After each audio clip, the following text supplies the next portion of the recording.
আপনি কি জানেন দুনিয়ার সব থেকে বড় ব্র্যান্ডগুলো তাদের লোগো ডিজাইন করতে কত টাকা পর্যন্ত খরচ করে? কোকাকোলা কোম্পানি তো সমস্ত লিমিট ভেঙে দিয়েছে। প্রথমে পেপসি কোম্পানির লোগো কিছুটা এমন দেখতে ছিল, তারপরে এটাকে আবার নতুন করে ডিজাইন করে যাতে তাদের খরচ হয় প্রায় ৮ কোটি টাকা।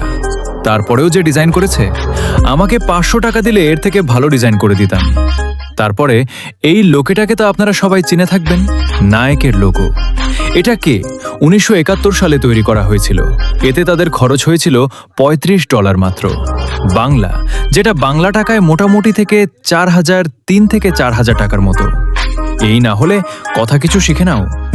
পেপসি তারপর সব থেকে দামি এবং সুন্দর লোগো হলো কোকাকোলার, যেটা তারা নিজেরাই করেছিল, এবং এটা তৈরি করতে খরচ হয়েছিল $0 টাকা মাত্র। ভিডিওটি ভালো লাগলে ভিডিওতে একটি লাইক দিয়ে চ্যানেলটি সাবস্ক্রাইব করে যান। আমি জানি আপনি করবেন না, এত কষ্ট করে ভিডিও বানাই, একটা সাবস্ক্রাইব করেই দিন।